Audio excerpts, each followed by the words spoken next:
Christmas. ప్రపంచంలో అనేక దేశాలు ఉన్నాయి.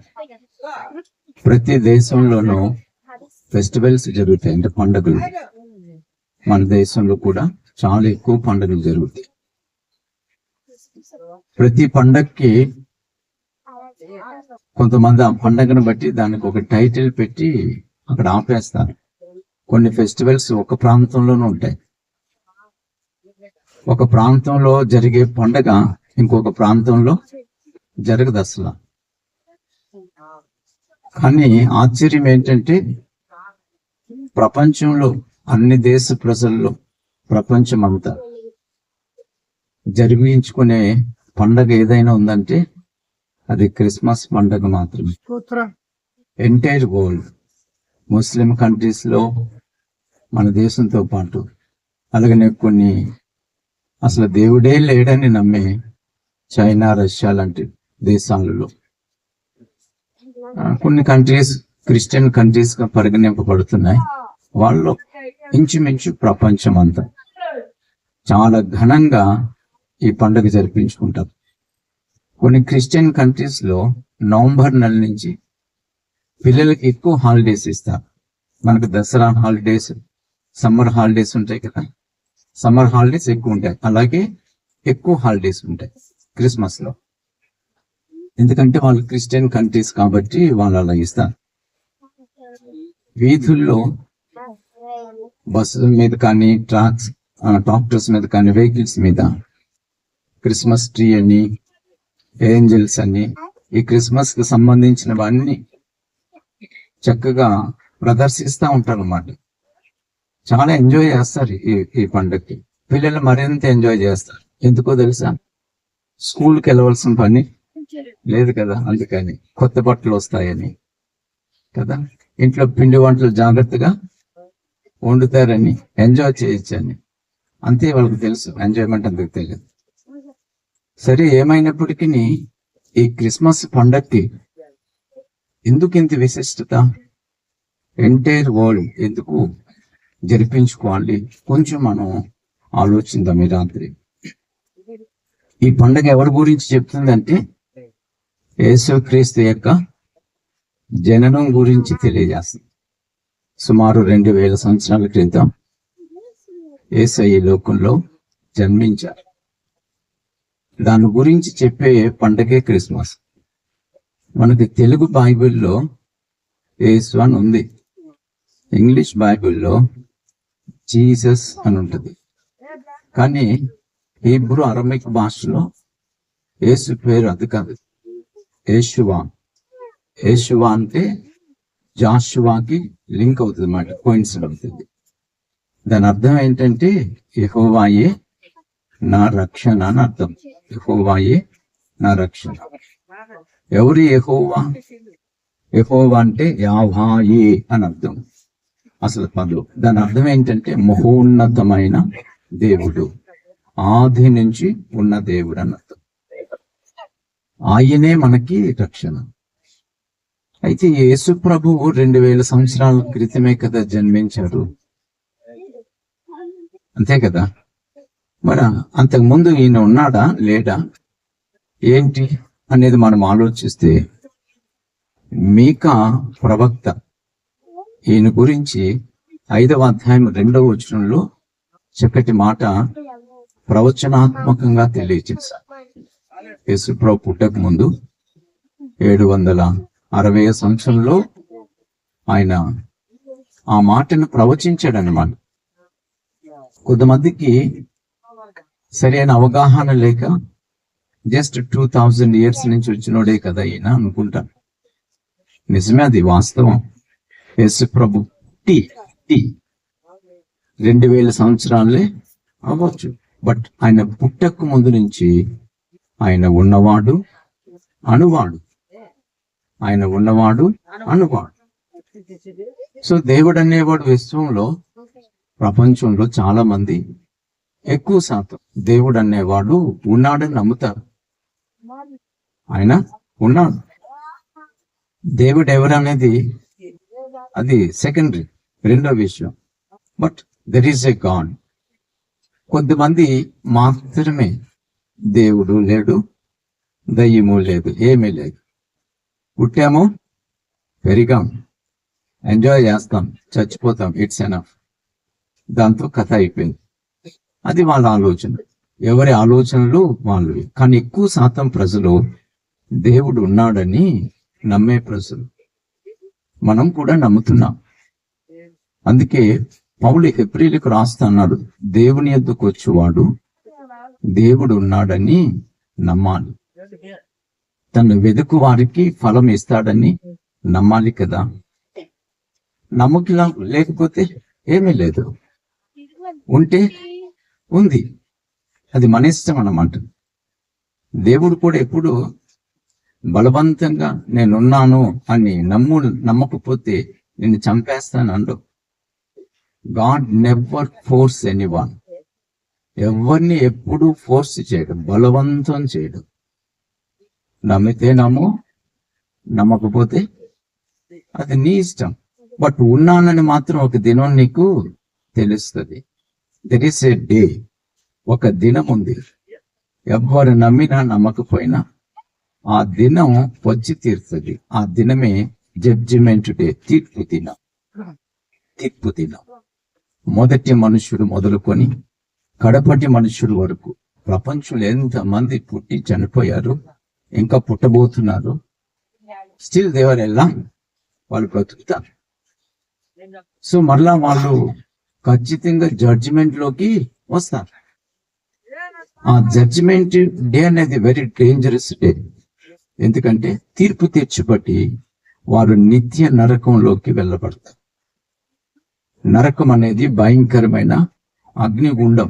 నరకం అనేది చాలా భయంకరమైన అగ్నిగుండం.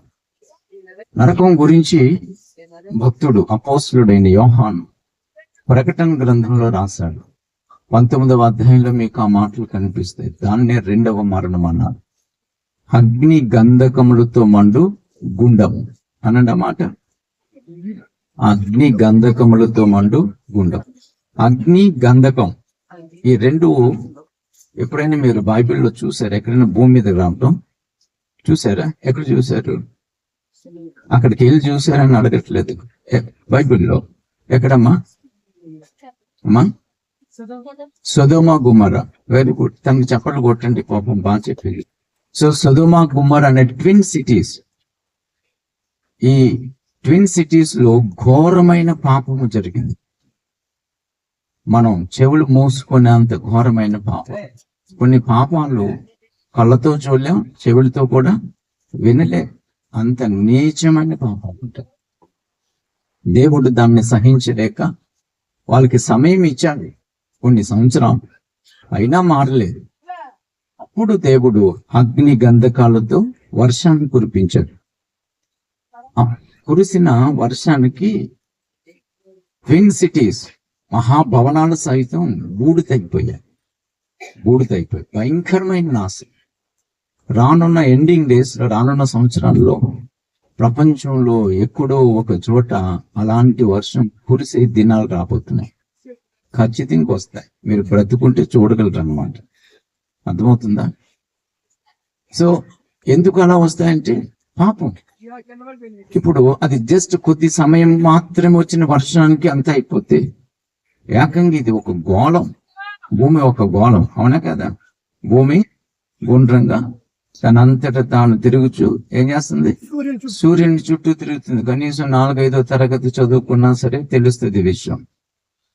ఇది ఒక గోళం. ఈ స్పేస్ లో, శూన్యంలో దీన్ని దేవుడు వేలాడి చేశాడు.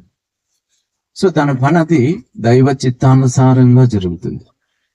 అలాగే అగ్నిగుండం అనేది ఒక పెద్ద భయంకరమైన గోళం.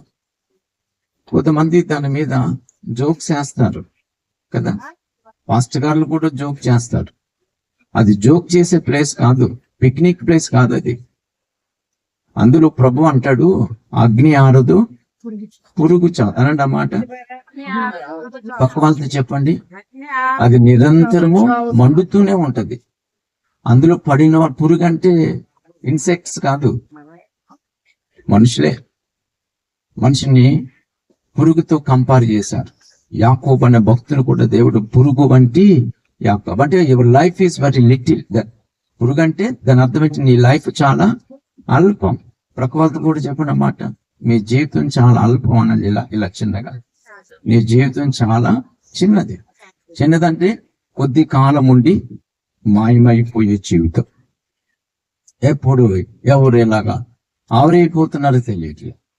So very little, your life is very little. But ఆ లిటిల్ లైఫ్ కూడా చాలా విలువైంది. చెప్పలు కొడతామా?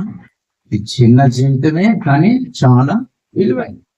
ఈ విలువైన జీవితం ప్రియులరా నాశనమయ్యి నరకానికి పోకూడదనేది దేవుని యొక్క ఆలోచన. దేవుని యొక్క స్తోత్రం. హల్లెలూయా. మీకు ఒక డౌట్ రావచ్చు, ఈ అగ్నిగుండాన్ని దేవుడు ఎందుకు చేయాలి? చేయకపోతే బాగుండేది కదా అని. ఈ భయంకరమైన అగ్నిగుండం అనేది దాన్ని టైటిల్ పేరు పెట్టారేమని? నరకము అని. ఏంటి చెప్పండి? మోక్షం ఎంత వాస్తవమో ఉన్నదన్నది, నరకం కూడా అంతే వాస్తవం ఉంది అన్నది. మనుషులు బహిరంగంగా ఒప్పుకోకపోయినా ఏదో కాస్త పుణ్యం చేసి, ఏదో కాస్త ధర్మం చేసి, లేక దానం చేసి, కొంచెం మంచి పని చేసి ఎక్కడికి వెళ్ళాలి? మోక్షం వెళ్ళాలి. చాలా మంది మనుషులకు తాపత్రయం అది. అవునా కదా? అంటే వీళ్ళకి పూర్తిగా తెలియకపోయినా మనస్సాక్షి చెప్తుంది ఏమని? నువ్వు మంచిగా లేకపోతే పోకూడని చోటికి పోతాం. మా చిన్నప్పుడు అనేవారు, ఎములు ఉంటారు పెనంలో వేపినట్లు వేపేస్తారు అనేవారు. అర్థమైంది? అంటే దాని అర్థం ఏంటి? అది భయంకరమైన వేదన స్థలము అని అర్థం. సో అగ్నిలో ప్రియులరా వన్స్ పడితే యుగాలు అతడు కాలుతూ వేదన పడుతూనే ఉంటాడు. చావు రాదు, ఎండింగ్ ఉండదు, యుగాలు. ఈ భయంకరమైన అగ్ని నరకం దేవుడు ఎవరి కోసం చేశాడంటే మనుషుల కొరకు కాదు, మనుషుల కొరకు. ఎవరి కొరకు చేశాడు? ఒకసారి మీరు బైబిల్ చూడండి. మత్తయి సువార్త 25వ అధ్యాయంలో అది ఎవరి కొరకు రాయబడిందో చేయబడిందో అక్కడ తెలియదు. 41వ వచనం. మత్తయి సువార్త 25వ అధ్యాయం 41వ వచనం. శపింపబడిన వార్లారా, నన్ను విడచి అపవాదికిని అంటే సాతానుకును వాని దూతలకును సిద్ధపరిచిన నిత్యాగ్నిలోనికి పోవుడి. ఇప్పుడు చెప్పండి, నరకం ఎవరి కోసం? Not for the human. Hell is not for the human. It prepared already for the Satan and his angels, fallen angels, పతనమైన దూతలు. సో సాతాను తన దూతలు, వాడు పతనమయ్యాడు. సృష్టిని చేయకముందు, అంటే భూమి ఆకాశం ఉంది, సూర్యచంద్ర నక్షత్రాలు భూమి మీద ఎన్ని ఉన్నాయి, చెట్లు, వీటిని కలుగు చేయకముందే వాడిని దేవుడు కలుగు చేస్తాడు. వాడి పేరు లూసిఫర్ అనండి. ఏం పేరు? లూసిఫర్. లూసిఫర్ అంటే వెలుగును ధరించిన వాడని అర్థం. వాడు పాత్ర చాలా పెద్దది. దేవుని సింహాసనం పక్క నుండి వాడు రెక్కలు చాపుతూ సకల వాయిద్యాలు వాయిస్తూ దేవుణ్ణి ఆరాధించే పని వాడిది. దేవుణ్ణి ఆరాధించే పని. బట్ వాడు గర్వం చేత పతనమయ్యాడు. గర్వం వచ్చింది. సో అక్కడ మీటింగ్ పెట్టేశారు. హల్లెలూయా. గట్టిగా చెప్తామా? హల్లెలూయా. కనుక వాడు నిరంతరము దేవుని మహిమపరిచే వ్యక్తి. గర్వం వచ్చింది, వాడు పతనమయ్యాడు. అప్పుడు వాడు సాతాను కింద పిలువబడుతున్నాడు. సో సాతాను వాడి దూతలు, వాటితో దాదాపు కొన్ని కోట్ల దూతలు, ఇంచుమించు ఒక్కొక్క దూత, ప్రధాన దూతకు 20 కోట్ల పైబడి ఉంటారంట. ఎంతమంది? అమ్మ నా వైపు విని కొంచెం జాగ్రత్తగా వినండి. క్యారల్స్ తిరుగుతున్నారేమో కదా. Let them go. హల్లెలూయా. గట్టిగా చెప్తాం హల్లెలూయా. సో వాడితో పాటు పతనమైన దూతలు స్టిల్ ఈ రోజు కూడా కొంతమంది దూతలు వారు ఆత్మీయతను, దేవుడు వారికి ఇచ్చిన భాగ్యాన్ని దాచుకోలేక కాపాడుకోలేక పతనమైపోతున్నారు. తెలుసా మీకు? యూదా పత్రికల మాటలు మీకు కనిపిస్తాయి. సో వాళ్ళ కొరకు పతనమైపోయిన ఏంజల్స్, దూతల కొరకు, సాతాను కొరకు దేవుడు నరకాన్ని ప్రిపేర్ చేశాడు. సో వాడికి దేవుని మీద కోపంతో దేవుని స్వరూపములో చేయబడిన మనిషిని దేవునికి దూరం చేసి వాడితో పాటు నరకంలోకి వెళ్ళేటట్లు చేస్తున్నాడు. బలవంతంగా చేసేది సాతాను, దేవుడు కాదు. బలవంతంగా చేసేది ఎవరు? అపవాదం అన్నమాట. చూసారు? కనుక ఇప్పుడు దేవుడు ఎవరి కొరకు నరకాన్ని చేశాడు? సాతాను కొరకు, వాడి దూతల కొరకు. అయితే మనిషి ప్రియులరా వాడి మాయోపాయపు మాటలు పడి నాశనమై నరకానికి పోతుంటే, ఈ నరకానికి పోయే మనిషిని వెదకి రక్షించడానికే ఆ దేవాది దేవుడు ఈ లోకానికి 2000 సంవత్సరాల క్రితం వచ్చాడు. చెప్పకూడదు. కనుక యేసు ప్రియులరా ముందు నుంచి ఉన్నవాడు. యేసు ఈ లోకానికి రావాల్సి వచ్చింది, జన్మించవలసి వచ్చింది. అంతకు ముందు కూడా ఆయన ఉన్నాడు. ఆయనే అల్ఫా, ఆయనే ఒమేగా, మొదటివాడు, నిరంతరము జీవించుచున్నవాడు. ఆయన గురించి బైబిల్ చాలా స్పష్టంగా అనేక విషయాలు చెప్తుంది. నేను కొన్ని 1-2 రిఫరెన్స్ మాత్రం మీకు చెప్తాను. ఈ 2000 సంవత్సరాల క్రితం పుట్టిన యేసు పుట్టక ముందు ఆయన ఎవరు అనేది నేను వాక్యం చూపిస్తాను. దయచేసి మొదటిగా యోహాను సువార్త 1వ అధ్యాయం. యోహాను సువార్త 1వ అధ్యాయం. చూడండి, మనం నమ్మవలసింది వాక్యమే. వాక్యమే సత్యం. ఆమె కనుక మనం పాస్టర్ గారుగా నేనేం చెప్పినా నమ్మేయకూడదు. వాక్యంలో ఉందా లేదో చూడాలి. వాక్యంలో ఉంటేనే నమ్మాలి. చదువుతారా? ఆది యందు వాక్యం ఉంది, వాక్యము దేవుని యొద్ద ఉంది, వాక్యమే దేవుడై ఉన్నాడు. వాక్యం ఉంది ఫ్రమ్ ద బిగినింగ్. ఎప్పుడు? దట్ ఈస్ ఇన్ఫినిటివ్, అనంతం. మ్యాథమెటిక్స్ లో అనంత సంఖ్యని ఏమంటారు? ఇన్ఫినిటివ్ అంటారు కదా, అనంతం. మనం చెప్పలేం. There is a God. ఎప్పటి నుంచో దేవుడు ఉన్నాడు, ఆయనకు ముందు ఏదీ లేదు. సో ఇన్ ద బిగినింగ్, ప్రారంభంలో ఎప్పుడు దేవుడు ఉన్నాడు. అంతే, అక్కడే వాక్యం ఉంది. ఆ వాక్యమే దేవుడు, వాక్యమే దేవుడు. ఆ వాక్యమే కింద వచ్చిన చదవండి. సమస్తమును ఆయన మూలముగా కలిగెను, కలిగి ఉన్నదేదియు ఆయన లేకుండగా కలగలేదు. ఆయన అంటే ఏంటి? వాక్యం. ఆ వాక్యానికే ఒక పేరు పెట్టారు. శరీరం ధరించిన 12వ వచనంలో మీకు కనిపిస్తుంది. ఆ వాక్యము శరీరాన్ని ధరించుకుంది. సో వాక్యమే దేవుడు. ఆ వాక్యమైన దేవుడు శరీరాన్ని ధరించుకోవడానికి ఈ లోకంలో స్త్రీ అవసరం వచ్చింది. ఇప్పుడు ఆది నుంచున్న ఆ దేవుడు ఎందుకు శరీరాన్ని ధరించుకోవాల్సి వచ్చిందో తర్వాత చెప్తాను. అంటే ఇప్పుడు యేసు ఎవరు? ఆది నుంచి ఉన్న దేవుడు. దయచేసి ఇంకో వచనాన్ని మీకు చూపిస్తాను, అది కూడా చూడండి. కొలస్సీలకు రాస్తూ పౌలు అంటున్న మాట. కొలస్సీలకు రాస్తూ పౌలు అంటున్న మాట మొదటి అధ్యాయంలో 15వ వచనం కాంచి, కనీసం 15వ వచనం కాంచి మనం చూద్దాం. ఆయన అదృశ్య దేవుని స్వరూపి. రెండవ మాట, సర్వ సృష్టికి ఆది సంభూతుడు. కింద వచనం చదివితే మీకు తెలుస్తుంది. ప్రతిదీ ఆయన ద్వారానే సృజింపబడింది.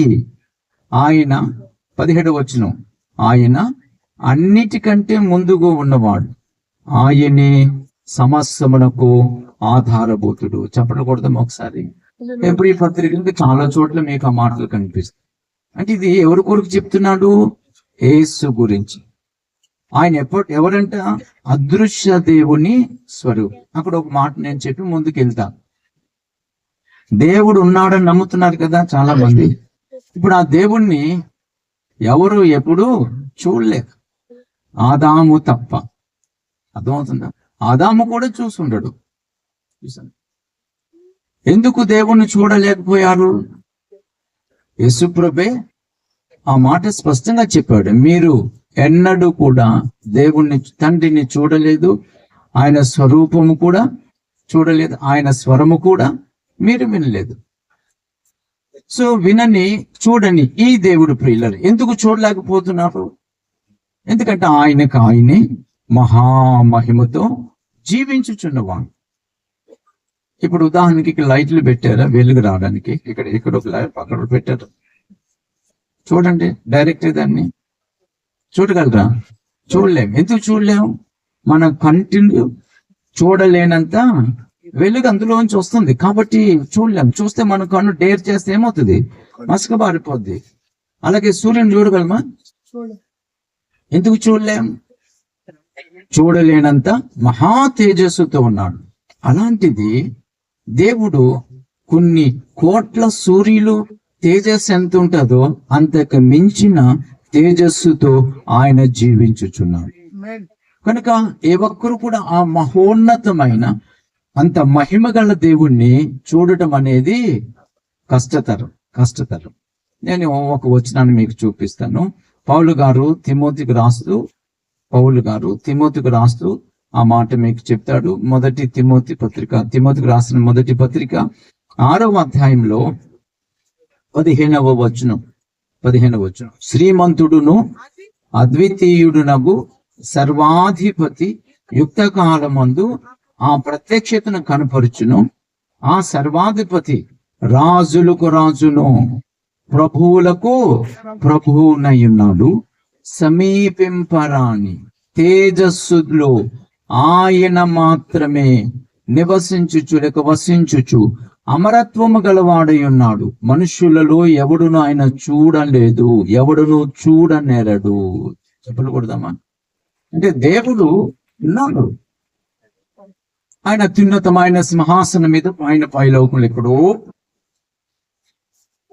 అక్కడ మహామహిమతో ఉన్నాడు. మహా తేజస్సు వర్ణనాతీతమైనది అనమాట.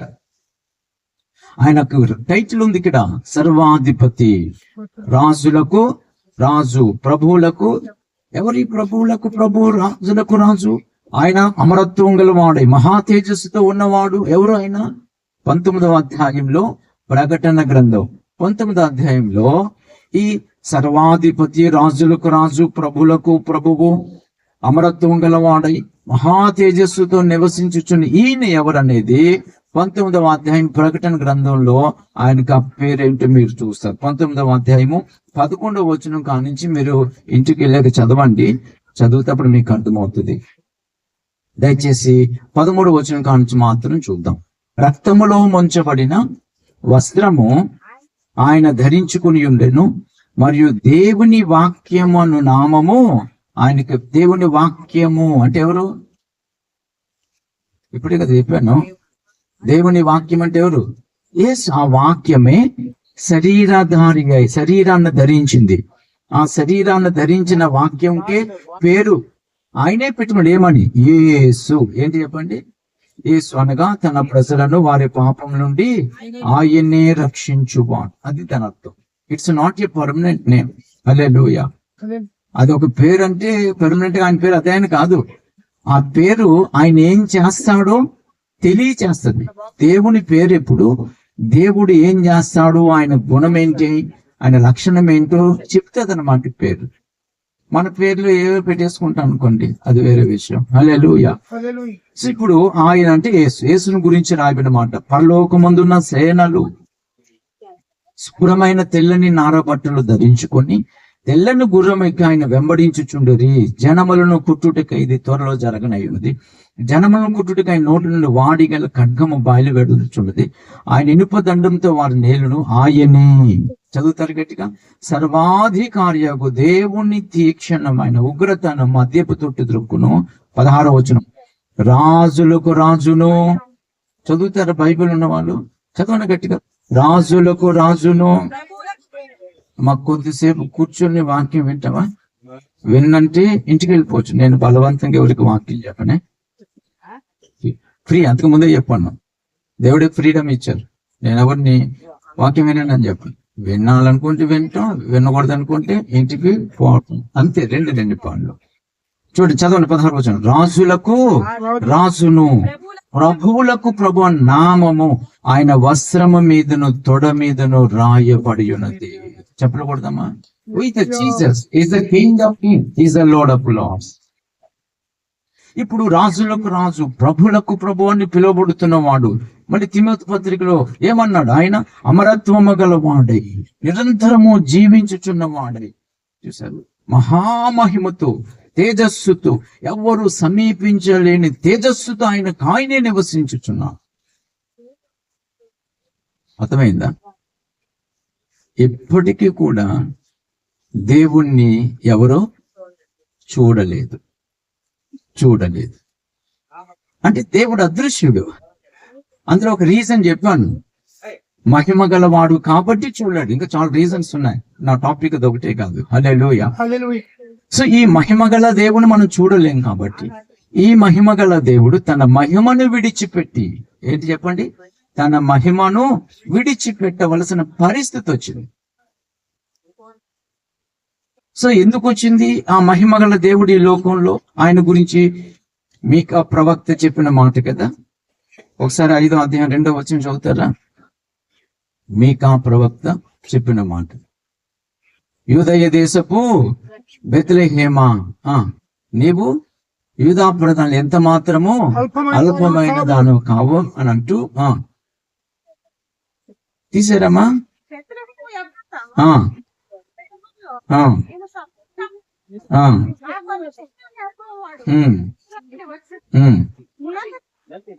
అక్కడి నుంచి చదువు. పురాతన కాలము మొదలుకొని శాశ్వత కాలము వరకు ఎవరు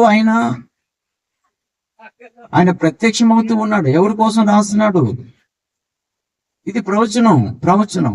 యేసు జన్మించక ముందు 760 సంవత్సరాలు ఆ కాలంలో మీకాకు దర్శనం వస్తే, ప్రత్యక్షత వస్తే, ఆ ప్రత్యక్షతను బట్టి పుట్టబోయే వాని గురించి మాట్లాడుతుంది. బెత్లెహేము ఎఫ్రతా, యూదా వారి కుటుంబములలో నీవు స్వల్ప గ్రామమైనను నా కొరకు ఇశ్రాయేలును ఏలబోయేవాడు నీలో నుండి వచ్చును. పరిపాలన చేసేవాడు రాజు. పరిపాలన చేసేవాడిని ఏమంటారు? రాజు. నీలో నుంచి ఒక రాజు పుట్టబోతున్నాడు. ఈ రాజు ఎవరు? ఈ పుట్టబోయే రాజు ఎవరు? పురాతన కాలము మొదలుకొని శాశ్వత కాలం వరకు ప్రత్యక్షమవుతూ వచ్చాడు. ఈ పుట్టబోయేవాడు పురాతన కాలం. అందుకనే ఈ రాజు యేసు అని నేను చెప్తున్నాను. ఇప్పుడు ఏమని చెప్తున్నానమ్మా? యేసు. మత్తయి సువార్త 2వ అధ్యాయంలో దీన్ని నెరవేర్పి మీరు చూస్తారు. అందుకే తూర్పు దేశం నుంచి జ్ఞానులు బబులోన్ నుంచి నక్షత్రం ద్వారా ఆ పుట్టిన వారు ఎవరు అనేది తెలుసుకొని, ఇప్పుడు మీరు అది చూడొద్దులే, చాలా దూరం ప్రయాణమై వచ్చి యెరూషలేములోకి వచ్చి, యెరూషలేములో పరిపాలిస్తున్న రాజాని హేరోదు దగ్గరికి వెళ్ళి, యూదులకు రాజుగా పుట్టినవాడు ఎక్కడని ప్రశ్న వేశాడు. ఒక బిడ్డ పుట్టాడు, బట్ ఆయన ఎవరు? Is a king. ఆయన రాజు. మీరు చరిత్రలో ఎక్కడైనా రాజుగారికి పుట్టిన అబ్బాయినైనా సరే, ఈ దేశాన్ని పాలించే రాజు పుట్టాడని వెళ్ళి ఎవరైనా పరామర్శించిన సందర్భాలు మీకు చరిత్రలు ఎక్కడైనా కనిపిస్తాయా? ఎక్కడ మీరు చూడలేరు. ఒకే ఒక వ్యక్తి, అదే యేసు క్రీస్తు. సో ఆ నక్షత్రము వాళ్ళకి, ఎప్పుడైతే నక్షత్రాన్ని ఆస్ట్రాలజర్స్ వెళ్ళు కాబట్టి ఖగోళంలో నక్షత్రాలు పరిశోధిస్తే ఇన్ఫర్మేషన్ వాళ్ళకి తెలుస్తుంది అనమాట. అంత జ్ఞానవంతులు, మహాజ్ఞానవంతులు. నక్షత్రాలు కదలటం బట్టి ఏం జరగబోతుందో చెప్పేంత జ్ఞానం కలిగిన వాళ్ళు ఫస్ట్ నుంచి. సో ఆ నక్షత్రం చూశారు, అందుకని ఆయన వాళ్ళు కూడా దానికి వాళ్ళ ఇష్టం పేరు పెట్టలేదు. ఆయన నక్షత్రం అన్నారు. ఏమన్నారు? He's a star. ఎవరు ఆయన? రాజు. సో పుట్టిన యేసు ఎవరు? Is a king. ఇందాక నుంచి నేను చెప్తున్నాను, ఆయనే రాజు, రాజులకు రాజు, ప్రభులకు ప్రభు. ఈ రాజు ఎప్పటి నుంచి ఉన్నాడు? పురాతన కాలం నుంచి. ఫ్రమ్ ద బిగినింగ్, ఆది నుంచి ఉన్నవాడు. ఆయనే ఉన్నవాడు, అనువాడు. Is the Jesus.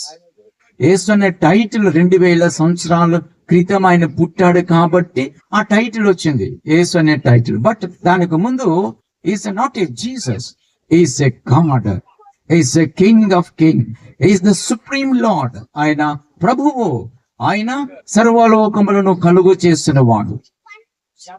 అందుకే అక్కడ తులసి పత్రికలో ఆయన అదృశ్య దేవుని స్వరూపము. సో దేవుడు అదృశ్యుడు అని చెప్పుకున్నాం కదా. సో చూడని ఆ దేవుడు ఎవరు అనేది దృశ్యంగా బాడీ, శరీరమును ధరించి చూపిన వ్యక్తి యేసుక్రీస్తు ప్రభు. గుడిగా యేసు ప్రభు దేవుడు అని నమ్మమని నేను చెప్పట్లే. సో ఈ దినం అనేక ప్రపంచంలో లెక్కకు మించిన జనం, లెక్క పెట్టలేనంత జనం ఎందుకు యేసును నమ్ముకొని ఆయన సేవిస్తున్నారంటే దెర్ ఈస్ ఎ రీజన్. దానికి కారణం ఉంది. Without reason no one serve him as a lord or king, lord or saviour. కారణం లేకుండా ఇప్పుడు ఆయన సేవించేవారు ఎవరు కూడా ఆయన దేవుడని, రాజని, ఆయన ప్రభువాన్ని ఆయన సేవించట్లేదు. సేవించు వారు ప్రియులారా, ఇప్పుడు ప్రభువుని సేవించి మీకైనా రీజన్ కరెక్ట్ గా తెలిస్తేనే కానీ మీరు ప్రభువుని గట్టిగా పట్టుకుని ఉండలేరు. కథలు వినేసి వచ్చేయటం కాదు. మా అమ్మాయికి పెళ్లి కావట్లేదు, కేసుపురం నమ్ముకుంటే ఆవిడ చెప్పింది పెళ్లి అవుతుందంట, అందుకు వచ్చాను. రాకు, అలాగా రా, అస్సలు రావద్దు. వాక్యం చాలా స్పష్టం. దేవుడు ఉన్నాడని నువ్వు నమ్మితే, నేనే దేవుణ్ణని నీకు అర్థమవుతే అప్పుడు నమ్ముకోరా. కోరికలు ఎవరైనా తీర్చొచ్చు. ఎక్కడైనా దేవుళ్ళు అనేవారు ఉన్నారు. బైబిల్ చెబుతుంది దేవతలు ఉన్నారు, తీరుస్తారు. బిడ్డలు పుట్టడానికి హెల్ప్ చేస్తారు, ఎన్నైనా చేస్తారు. ఈ లోకపరమైనవి ఏవైనా మీకు ఇస్తారు. బట్ దేవుణ్ణి నమ్ముకోండి అందుకు కాదు, దానికి కూడా రీజన్ ఉంది. ఆ రీజన్ నీకు అర్థమైతేనే అప్పుడు నువ్వు నమ్ము. దానికి కావాల్సింది సమస్య ఉంటేనే పరిష్కారం, అంతేనే కదా. ఏమి లేకుండా తింగురులాగా మనం ఏమీ చేయకూడదు కదా. ఇప్పుడు యేసు ప్రభు ఎవరు అంటే 2000 సంవత్సరాల క్రితం జన్మించిన వాడే కావని అతడు ఎప్పటి నుంచి ఉన్నాడు? ఆది నుంచి ఉన్నాడని ఆయా కాలాల్లో కొంతమందికి ఆయన ఏం చేశాడు? ప్రత్యక్షమయ్యాడు. మీకు కొంచెం అర్థమయ్యేలాగా చెప్తా. హల్లెలూయా. పాపం ప్రవేశించిన తర్వాత మనుషులకు మరణం వచ్చి టక టక టక టక అని చచ్చిపోతున్నారు. ఆదికాండం 5వ అధ్యాయంలో పుట్టడం చచ్చిపోవటం, పుట్టడం చచ్చిపోవటం, అంతే ఉంటది. అంతేనా? చికాకు వచ్చేస్తుంది. నాకైతే చికాకు చాలాసార్లు వచ్చింది. పుట్టడం చావటం, కొన్ని పేజీలు ఉంటుంటాయి, అంత లిస్ట్ ఉంటది, వంశావళి. అందుకని కనను అందుకని పేజీలు తిప్పేసాడు అనమాట. ఇది ఎక్కడ గొడవ, కన్ను మనకెందుకని.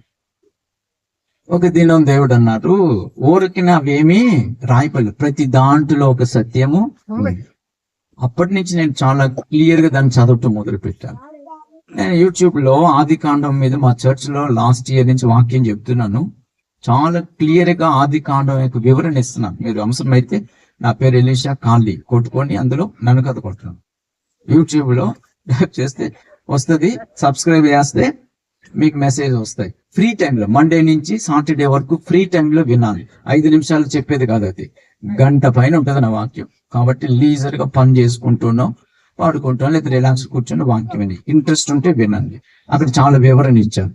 సో ఈ మరణం వస్తే ప్రజలు ఇంకా మరణమే, పుట్టడమే చావటం అనుకున్న సమయంలో దేవుడు కాదు జీవం కూడా ఉంది అనే విషయాన్ని బయలుపరచడానికి ఆదాము చెప్పటం ద్వారా ఎవరైతే దేవుని మీద దేవుడు ఉన్నాడు, ఒరే బాబు నేను 2 సంవత్సరాలు ఆయనతో ఉన్నాను, పాపం చేశాను, ఇలా అయిపోయినరా, దేవుడు దూరం అయిపోయిట్రా అని తన పుట్టిన పిల్లల వంశంలో ఎవరైతే విన్నారో వాళ్ళ పేర్లు మీకు కనిపిస్తాయి.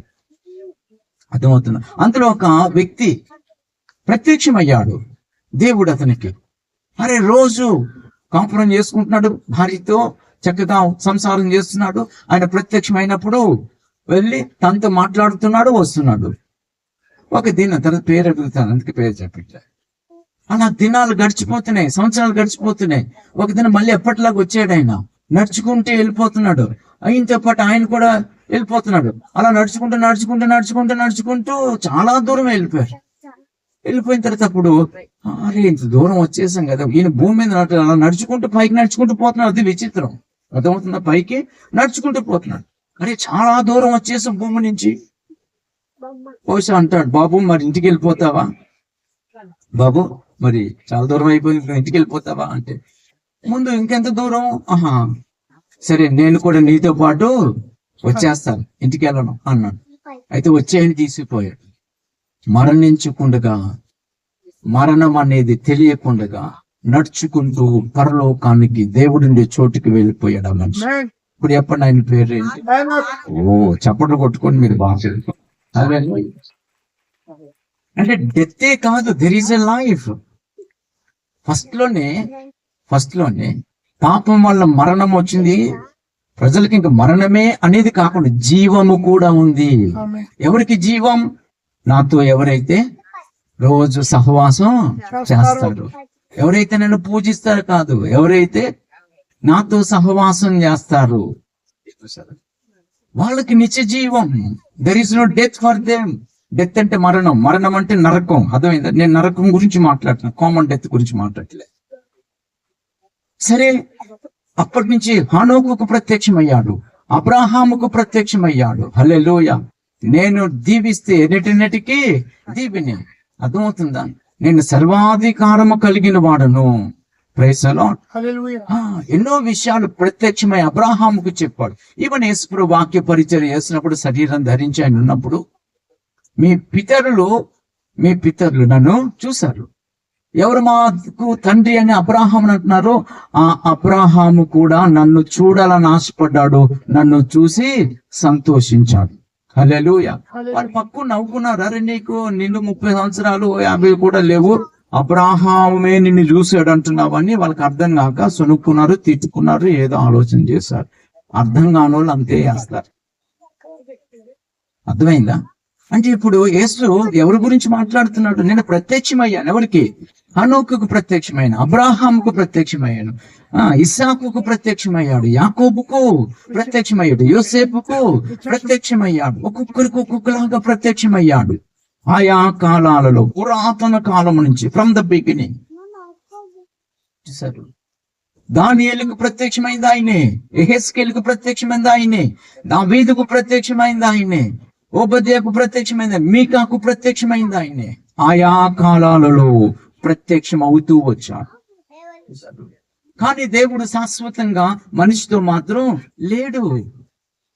అయినా మనిషిని ప్రేమించాడు కాబట్టి ఆయా కాలాల్లో ప్రత్యక్షం అవ్వుకుంటూ వచ్చాడనమాట. దీన్ని ఇన్కార్నేషన్ అంటారు కొంతమంది, అంటే అవతారం అంటారు. బట్ నేనైతే దాన్ని ఆ మాట అన్ను. బిబిలికల్ వర్డే నాకు ఇష్టం. హల్లెలూయా. గట్టిగా చెప్పండి. సో బిబిలికల్ వర్డ్ ఏం చెప్తుంది? ప్రత్యక్షత అంటే దేవుడు తన్ను తాను స్పష్టంగా కనుపరుచుకోవటం. దేవుడు ఏమై ఉన్నారో, ఆయన వారిని ఎలా ప్రేమిస్తున్నాడో, వారి కొరకు ఆయన ఏం చేయబోతున్నాడో తను తాను బయలుపరుచుకోవడాన్ని ఏమన్నారు? ప్రత్యక్షత అన్నారు. హల్లెలూయా.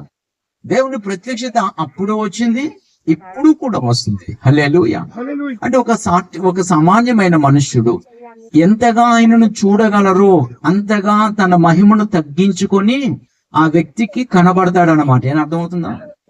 దేవుణ్ణి ఎవరు చూడలేం కదా, అంతే మహిమతో వస్తే చచ్చిపోతాం, చూడలేం. అందుకని తన మహిమను తగ్గించుకొని ఆ వ్యక్తి ఆత్మీయతతో ఎంత చూడగలడో అంతే చూడడానికి తగ్గట్టుగా దిగు వస్తాడనమాట, తను బయలుపరుచుకుంటాడనమాట.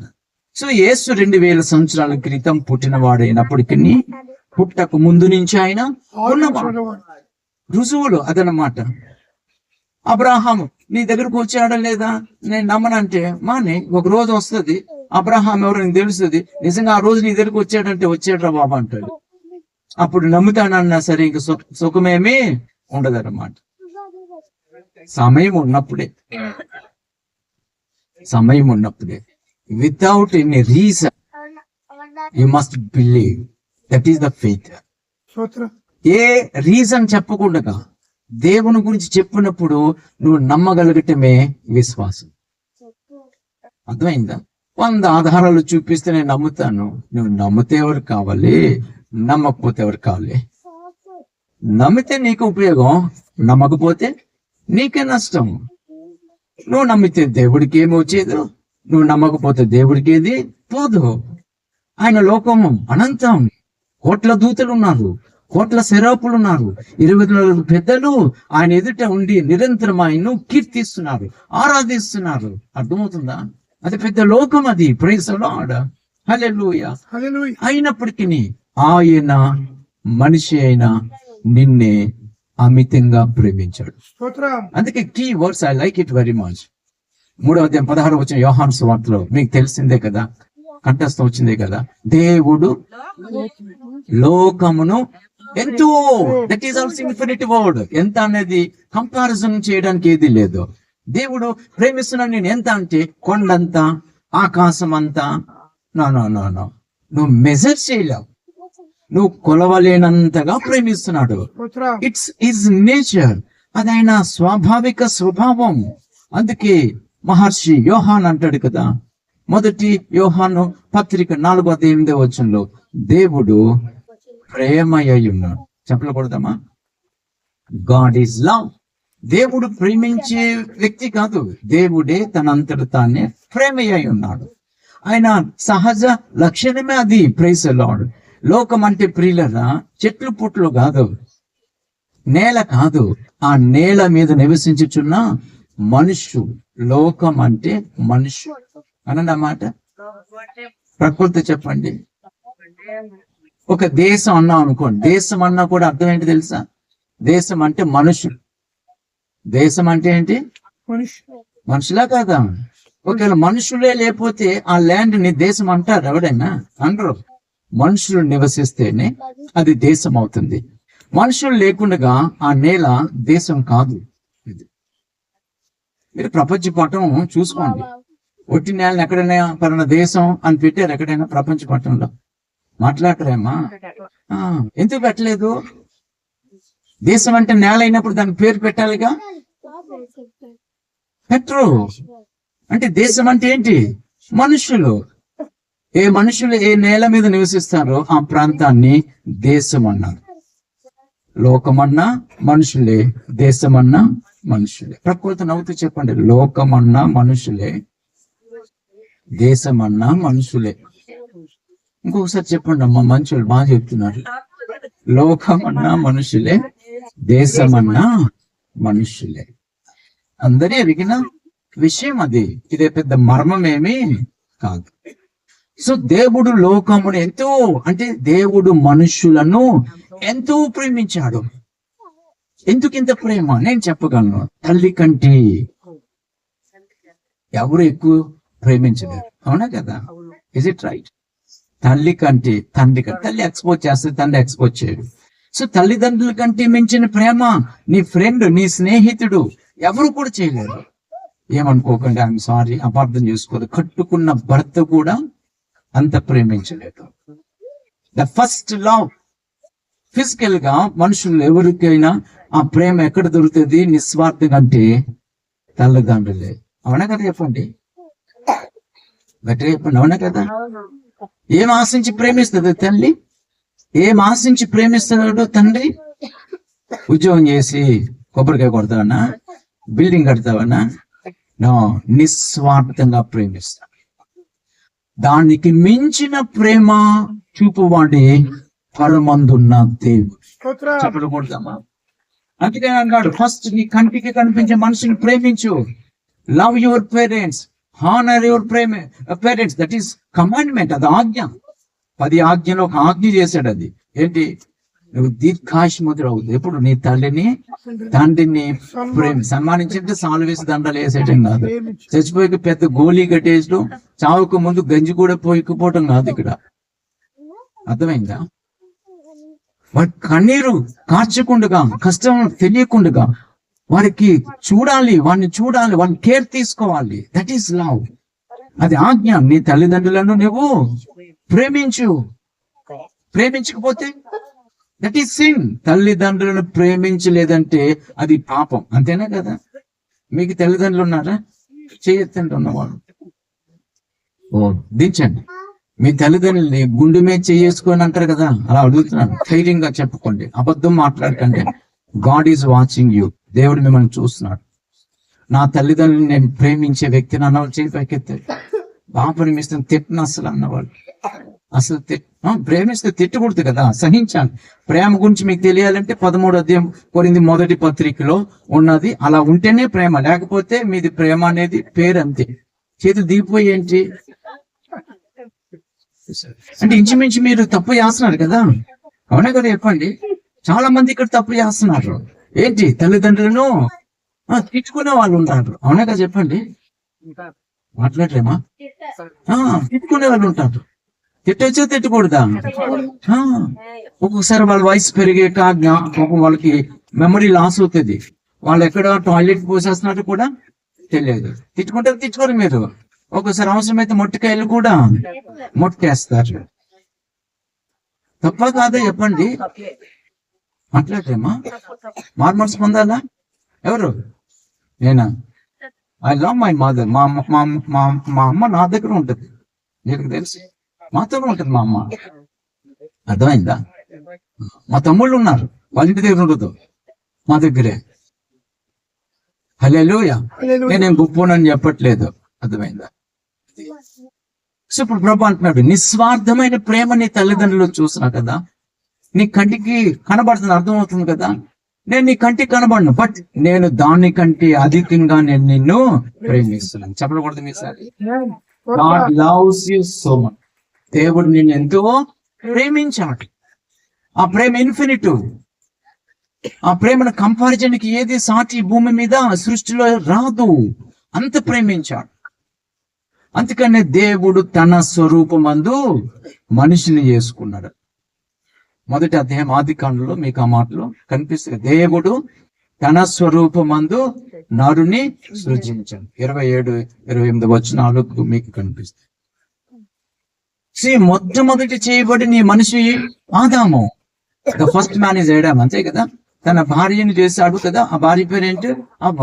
ఈ భూమి మీద ప్రపంచంలో ఏ మనుషులైనా, ఏ దేశ ప్రజలైనా, ఏ భాష మాట్లాడే వాళ్ళైనా అందరికీ ఒకే తండ్రి, ఒకే తల్లి. ఎవరు? ఆదాము. అందరూ అందులో నుంచి వచ్చిన వాళ్ళే. కులం వేరవచ్చు, జాతి వేరవచ్చు, దేశం వేరవచ్చు, భాష వేరవచ్చు, బట్ ఫస్ట్ మాత్రం ఆరిజిన్ ఎవరు? ఆదాము. అంతే. అర్థమైందా? మనం ఇలా డివైడ్ అయిపోయింది తప్ప. బట్ సో ఈ డివిజన్ ఎప్పటి నుంచి వచ్చిందో ఆదికాండంలో చాలా స్పష్టంగా ఉంది. అందుకే మీరు ఆదికాండం నేను చెప్పిన మెసేజ్ వినండి. ఏ దేశాలు ప్రజలు ఎన్ని భాగాలకు విభజింపబడ్డారు అవన్నీ నేను చెప్పాను అక్కడ. హల్లెలూయా. కొంచెం గట్టిగా చెప్దామా? సో ఈ ఫస్ట్ మ్యాన్ సిల్లెస్ ఫెలో, అంటే పాపము లేని మనిషి. చెప్పండి, మొదటి మనుషుడు ఎవరు? పాపం లేని మనుషుడు. దేవుడు మనిషిని పాపంతో చేయలే, తన పోలికి చెప్పున తన స్వరూపం. అంటే దేవుడు ఎంత పరిశుద్ధుడో, దేవుని స్వభావం ఏంటో అలాగే దేవుడు మనిషిని చేశాడు. Praise the lord. బట్ అప్పటికే పతనమైపోయి ఉన్నాడు అని చెప్పాను, సాతాను చెప్పాను కదా. సో వాడు వీళ్ళని చేశాడు, ఒక చక్కటి తోటేశాడు, దానికి ఏదో అని పేరు పెట్టారు. 3వ అధ్యాయంలో ఆ మాటలు మీకు కనిపిస్తాయి. సో దానికి ముందు 2వ అధ్యాయంలో వాడు ఉన్నాడు. ఎవరు? అపవాది, సాతాను. అది ఆదాముకి తెలియకపోవచ్చు అప్పుడు. అవునా కదా? చెప్పండి. వాడికి పేరు ఆది ఘట సర్పం అని ఉంటుంది. ఆది ఘట సర్పం అంటే ఎవరు? అపవాదం. మీకు ప్రకటనలు మీకు ఆ మాటలు కనిపిస్తాయి. హల్లెలూయా. గట్టిగా హల్లెలూయా. సో మీరు 17వ వచనం, 2వ అధ్యాయం 17వ వచనంలో దేవుడు మాట్లాడుతున్నాడు. ఏమని తెలుసా? నీవు ఈ తోటలో ఉంటావు, ఇక్కడి నుంచి భూమి అంతా మీరు పిల్లల కంటే ఏం చేయాలి? భూమి అంతా వ్యాపించాలి, మీరు ప్రాంతాల కింద పెట్టుకోవాలి. తర్వాత వాళ్ళని బ్లెస్ చేశా, ఈ భూమిని మీరే ఏలాలని చెప్పి. అలా అన్ని చెప్పి ఒక కండిషన్ పెట్టాడు.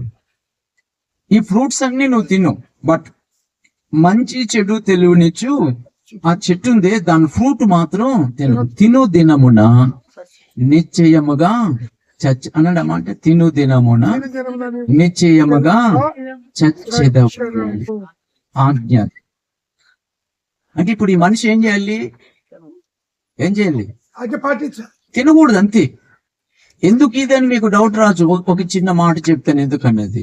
ఆల్రెడీ ఫాలన్ ఏంజెల్ ఉన్నాడు, సాతాను దూతడు.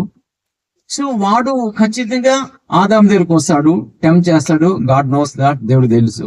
ఇప్పుడు ఆదాం పని ఏంటంటే వాడిని ఏం చేయాలి? ఇప్పుడు జయించాలి. చెప్పండి, ఏం చేయాలి?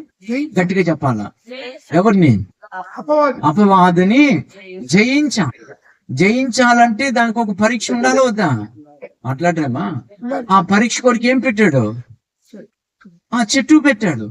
ఇప్పుడు మనిషి ఏం చేయాలి? తినొద్దన్నాడు కాబట్టి తింటామన్నాడు. అంటే ఇప్పుడు అపవాది ఈ ఎగ్జామ్ దేని మీద పెడతాడు?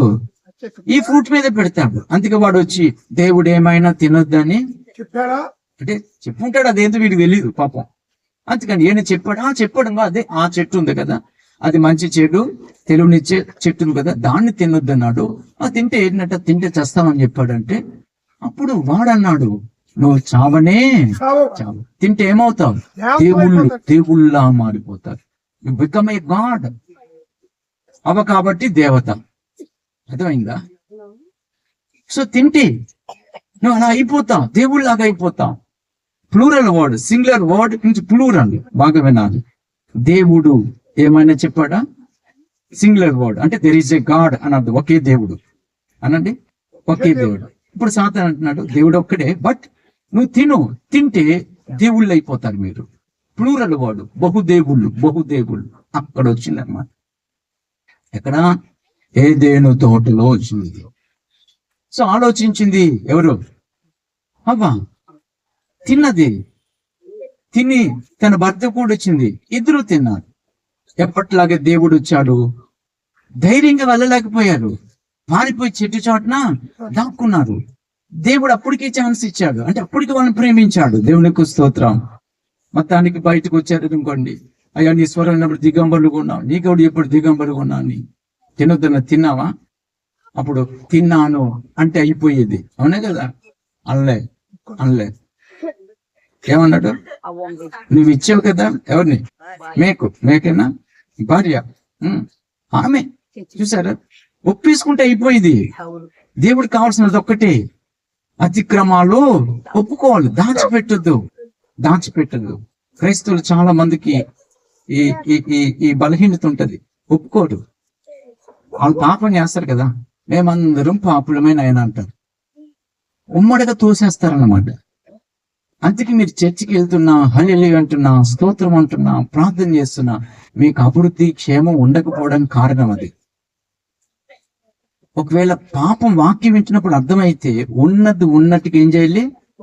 దావీదు వల్లే అంతమంది ఉన్న రాజు అయినప్పటికీ నాతాను వచ్చి నువ్వే ఆ మనుషుడు అంటే చాన్స్ పెట్టుకోటాడా నాతాన్ని?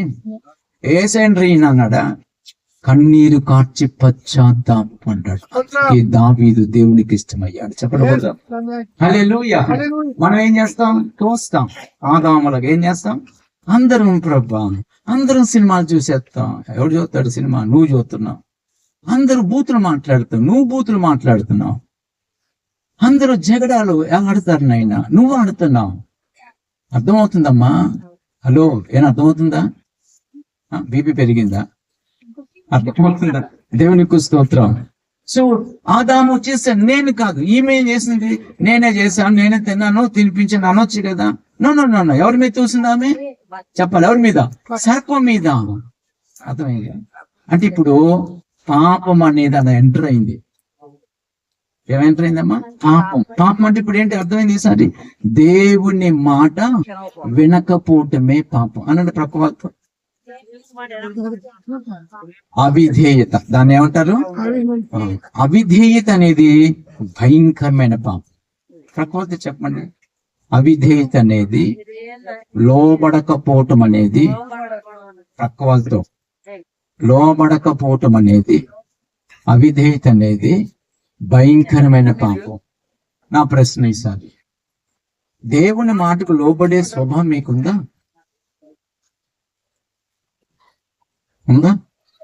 ఇప్పుడు వాక్యం చెప్తున్నాడు, మీలో ఏదో పాపం ఉందని అర్థమైంది అనుకోండి, వెంటనే ఒప్పుకొని క్షమించయ్యా, రక్షించు, ఈ పాపం నుంచి నన్ను పూర్తిగా విడిపించు, ఇంకెప్పుడు ఈ పాపం చేయనీకు అని చెప్పి ఒప్పుకొని ఆ పాపం జోలికి వెళ్ళకుండా దేవుని మాటకు లోపడే మనసు మీకుందా? ఇది నా ప్రశ్న. ఉంటే ధన్యులు, లేకపోతే మీరు క్రైస్తవులను పిలువబడుతున్నా యు ఆర్ ఎ సిన్నర్. నువ్వు ఎంత హల్లెలూయా చెప్పి స్తోత్రం చెప్పినా నీ గమ్యం హెల్ నరకం. జాగ్రత్త. ఈ క్రిస్మస్ వేడుకలో మీకు good news. If any sin hide in you, ఏ పాపం నీలో దాచబడి ఉంటే రిపెంట్, కన్నీరు కార్చు, పశ్చాత్తాపడు. ఇక్కడ కూడా తప్పు చేస్తారు, ప్రభువా క్షమించి అంటారు. దేవుడు క్షమిస్తాడు, దేవుడు క్షమించేవాడే, బట్ ఆయన రక్షకుడు. హల్లెలూయా. జీసస్ ఈస్ ద సేవియర్, అంటే నిన్ను ఆ పాపం చేయకుండా రక్షించువాడు. అందుకని నువ్వేమనాలి తెలుసా? అయ్యే ఈ అపరాధం నాలో ఉంది, నన్ను క్షమించు అని చెప్పి ఏం చేయాలి? మరలా ఈ పాపము చేయకుండా నన్ను రక్షించు అనాల యథార్థంగా. అప్పుడు మరలా పాపం నిన్ను ఏలతో,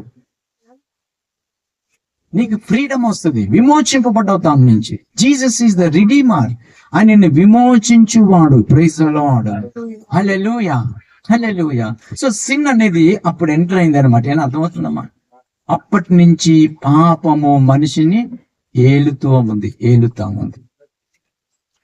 సో ఇప్పుడు యేసు ఈ పాపము మనిషిని, దేవుడిని ఏం చేసింది? దూరం చేసింది.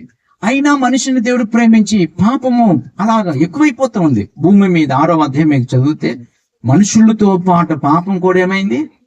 స్ప్రెడ్ అయిపోయింది భయంకరంగా. విచారం ఏంటి తెలుసా? ఇప్పుడు కూడా పాపం చాలా ఎక్కువ స్ప్రెడ్ అయింది, చాలా భయంకరంగా. ముఖ్యంగా మీ సైడ్ నాకు తెలియదు, చాలా మంది యవన పిల్లలు డ్రగ్స్ కి, గంజాయికి అడిక్ట్ అయిపోయి, అడల్టరీకి, పాపానికి. మనుషులు ఇంతకుముందు పురుషులు స్త్రీతో పాపం చేసేవాళ్ళేమో, కానీ ఇప్పుడు పురుషులతోనే పాపం చేస్తున్నారు. చాలా మంది యవన పిల్లలు పురుషులతోనే. ఒక పురుషుడు స్త్రీగా మార్చబడతారు, బట్ హీఈస్ ఎ మేల్, గుర్తించుకోవాలి. అలాంటి వాళ్ళతో పాపం చేస్తున్నారు. నైట్స్ చాలా ఫ్రీగా, భయంకరంగా. అంటే పాపం ఏమైంది? కామం ఏమైంది? భయంకర స్ప్రెడ్ అయింది. ప్రభు రాకడకు ముందు సైన్స్ లో ఒకటి, లోతు దినాలు. ఏం దినాలమ్మా? నోవహు దినాలు, లోతు దినాలు జ్ఞాపకం తెచ్చుకుంటూ వచ్చాను. ప్రజెంట్ అదే పరిస్థితి కనిపిస్తుంది. అంటే ఇప్పుడు పాపం అనేది అప్పటి నుంచి ఏం చేసింది? ప్రతి మనిషిని ఏళ్తా ఉంది. స్వాభావికంగా పాపం చేసేస్తారు. నేను చిన్న మాట జ్ఞాపకం చేస్తాను. మన పిల్లలు ఉంటారు, నాకు 2 పిల్లలు, మీకు ఎంతమందో నాకు తెలియదు. ఫస్ట్ లో వాళ్ళు చాలా ఇన్నోసెంట్ గా ఉంటారు కదా. కొంచెం పెరిగే కొద్ది మన అబద్ధం మాట్లాడని చెప్తామా? నేర్పిస్తామా? అబద్ధం మాట్లాడే వాళ్ళు కూడా అబద్ధం మాట్లాడని నేర్పించరు. కానీ ఆటోమేటిక్ ఏం చేస్తారు? తప్పు చేసిన అబద్ధం మాట్లాడరా? ఎవరు నేర్పించారు? నేర్పించేది కాదు, సహజంగా. అంటే రక్తములో నుంచి, పితరుడు ఆదాములో పాపం ఎంటర్ అయినప్పుడు వచ్చిన ఆ రక్తములో నుంచి అందరూ పంచుకుంటూ వచ్చాం కాబట్టి ఆ లక్షణాలు వచ్చేస్తాయి అన్నమాట. రక్తములో నుంచి చాలా లక్షణాలు వస్తాయి. మీకు తెలుసా? మీకు కొన్ని జబ్బులు కూడా వస్తాయి. మీకు అర్థం కాదు, మీకు అర్థమైందే చెప్తా. హార్ట్ అటాక్, అది మీకు అర్థం కాకపోవచ్చు. డయాబెటిక్, షుగర్ అంటేనే అర్థమవుతుంది, డయాబెటిక్ అంటే అర్థం కాదు. షుగర్ అంటే టీలో కలుపుకునేది కాదు అనమాట. పేరెంట్కి, మదర్కు, ఫాదర్కు 50 years షుగర్ వచ్చేసింది అనుకుందాం, వాళ్ళ పిల్లలకి 45 years వచ్చేస్తుంది. అర్థమైందా? మళ్ళీ నెక్స్ట్ వాళ్ళ పిల్లలకి 40 years వచ్చేస్తుంది. తర్వాత వాళ్ళ పిల్లలకి 30 years వచ్చేస్తుంది. ఏం అర్థమవుతుందమ్మా మీకు? అంటే ఉండే కొలది ఏమవుతుంది? టైం తక్కువైపోతుంది అన్నమాట. కొంతమందికి పుట్టుకతోనే వచ్చేస్తుంది. టీనేజ్ లో కానీ షుగర్ వచ్చేస్తే, వాళ్ళు పెళ్ళైన తర్వాత పుట్టి పిల్లలకి షుగర్ వచ్చేస్తుంది. ఎలా వస్తుంది? వీళ్ళకి షుగర్ తిన్నారా, ఇంకా భోజనమే చేయరు. ఎలా వచ్చేసింది? బ్లడ్ లో నుంచి. కొన్ని వ్యాధులు ఎలా రక్తంలో నుంచి అందరికీ సంక్రమిస్తున్నాయో, పాపం అనేది అన్నిటికంటే ఘోరమైన వ్యాధి. ఆదాము పాపం చేసినప్పటి నుంచి ప్రతి మనిషిలోను పాపం అనేది సహజంగానే వస్తుంది. అందుకని వాక్యం చెప్తుంది, నీతిమంతుడు లేడు ఒక్కడు. కొంతమంది కోపం ఎక్కువ, మీరే పాపులు రమ్మేం కాదంటారు. ఒకసారి ఆలోచిస్తే, నాలో పాపం లేదన్నప్పుడు, పాపం లేని మనిషికి పుణ్యం ఎందుకు చేయాల? మీకు మరలా అర్థమయ్యేలా చెప్తా. ఏ జబ్బు లేనో డాక్టర్ దగ్గరికి దిగుతాడు. ఏ జబ్బు లేదు, ఏ రోగం లేదు. అయ్యగారు నాకు డాక్టర్ దగ్గరికి వెళ్ళి నాకు జబ్బులు ఉన్నాయని వెళ్తాడా? మాట్లాడరేమా? అంటే డాక్టర్ ఎవరికి అవసరం? రోగికి. రోగి ఉన్నవాడే డాక్టర్ దగ్గరికి వెళ్తాడు. ఏ డాక్టర్ దగ్గరికి వెళ్తే ఏ రోగానికి ఆ డాక్టర్ వల్లనే మంచి మెడిసిన్ వస్తుంది. కాలు ఇరిగిపోతే కంటి చూసే డాక్టర్ దగ్గరికి వెళ్తాడు ఎవడైనా? వెళ్ళాడు. వెళ్ళంటే కన్నే చూస్తాడు. కాలు ఇరిగిపోయింది బాబు అంటే, నీ కాల్సిన నా దగ్గర కాదు, నీ కన్నుకి ఏందో చెప్పు అంటాడు. అర్థమైంది సారి. అలాగా మనిషిలో పాపం అనేది ఉంది కాబట్టి అంతరాత్మ అంటది మోక్షంకి వెళ్ళాలంటే పుణ్యం చేసుకో, దానం చేసుకో, ధర్మం చేసుకో, లేకపోతే ఇంకోటి చేయి అంటే యు మస్ట్ డూ సంథింగ్. ఏదో చేయాలి, ఏదో చేస్తేనే కానీ నీకు మోక్షం దక్కదు. అంటే నీలో ఏముంది? పాపం. బైబిల్ చెప్పే పాపం అనేది మీకు ఇంకా అర్థం అవ్వాలంటే నీ జీవితాన్ని, నీ కుటుంబాన్ని, నీ ఉండే ప్రాంతాన్ని, ప్రజల్ని, దేశాన్ని నాశనం చేసి పాడు చేసే లక్షణాలే పాపం. అయినా అర్థమైంది సారి. పాపం అంటే కొంచెం బీపీ పెరగచ్చు. అర్థమైందా? పాపం అంటే చాలా సింపుల్ గా నిన్ను పాడు చేసేది, నీ కుటుంబాన్ని పాడు చేసేది, నీకు చెడ్డ పేరు తెచ్చేది, నీ వల్ల దేశానికి నష్టం వచ్చేది. ఉదాహరణకి మోసం పాపమా కాదా? మోసం మంచిదా చెడ్డదా? లంచగొండితనం మంచిదా చెడ్డదా? మాట్లాడరేమా? పన్ను కట్టకపోవటం, పన్నులు పన్ను అంటే ఏ పన్ను కాదు, ట్యాక్స్ కడతారా మీరు? హలో, కట్టరా? కట్టకపోతే మీరు దొంగలే. ట్యాక్స్ కట్టాలా వద్దా? హౌస్ ట్యాక్స్ కట్టాలి, ఇన్కమ్ ట్యాక్స్. కొంతమంది ఉంటారు, ఎలక్ట్రిసిటీ బిల్ ఉంటుంది కదా, ఎలక్ట్రిసిటీ బిల్ ఒక్కోసారి ఎక్కువ చేస్తారు సమ్మర్ లో. అప్పుడు ఆయనకి డబ్బులు ఇస్తారు 100 రూపాయలు రీడింగ్ చేసే వ్యక్తికి, బాబు కొంచెం తగ్గేలాగా చెయ్యి. అయితే మీటర్కి ఏదో దొంగతనమా కాదా అది? మాట్లాడరేమ్మా? చేయొచ్చా చేయకూడదా? మాట్లాడరేమ్మా? అబద్ధం మాట్లాడొచ్చా? చాడీలు చెప్పొచ్చా? మంచిదా చెడ్డదా? దెబ్బలాట్లాడుకోవటం మంచిదా చెడ్డదా? ఒకరు చంపుకోవటం మంచిదా చెడ్డదా? ఈ చెడ్డవన్నీ పాపం అని చెప్తుంది బాగా. ఇప్పుడు ఈ పనులు ఒక్కటి లేనాడు ఎవరైనా మనుషులు ఉంటాడు భూమి మీద? ఎవరు లేరు. అందుకని ఏ భేదము లేదు, అందరూ పాపం చేస్తున్నారు. పుట్టుకతో కాదు, ఒక ఏజ్ వచ్చి నుంచి ఏం చేస్తున్నారు? పాపం. పుట్టిన పిల్లలు ఇన్నోసెంట్, వాళ్ళకేం తెలియదు. వాళ్ళు ఏ కులం ఏ గోత్రం ఎవరైతే పక్కన పెట్టండి, చర్చ్ పుట్టిన పిల్లలు వెంటనే చచ్చిపోరనుకో, దే బికమ్ ఏంజల్స్. వాళ్ళు దూతలు అవుతారు, వాళ్ళు దేవదూతలు అవుతారు. అర్థమవుతుందా? వాళ్ళు ఇన్నోసెంట్ అనమాట. పాత నిబంధనలు ఇశ్రాయేలుకి అయితే 20 సంవత్సరాల వరకు పెట్టాడు. 20 సంవత్సరాల లోపు ఉన్న వాళ్ళందరూ ఇన్నోసెంట్ పీపుల్. ఇప్పుడు మెచ్యూరిటీ వస్తే ఇంకా పోతుంది. అంటే 12-13 సంవత్సరాలు వస్తే సిన్ అనేది పూర్తిగా అర్థమైపోతుంది అనమాట. అంతకుముందు సిన్ అనేది పూర్తిగా తెలియదు కానీ ఏదో చేసేస్తారు అంతే. అది దేవుడు పరిగణలోనికి తెచ్చుకోడు. ఇన్నోసెంట్ పీరియడ్ అది. హల్లెలూయా. సో అంటే ప్రతి మనుషులు ఏదో పాపం అనేది ఉంది. అర్థమవుతుందా? సో అప్పటి నుంచి వచ్చింది ఈ పాపం.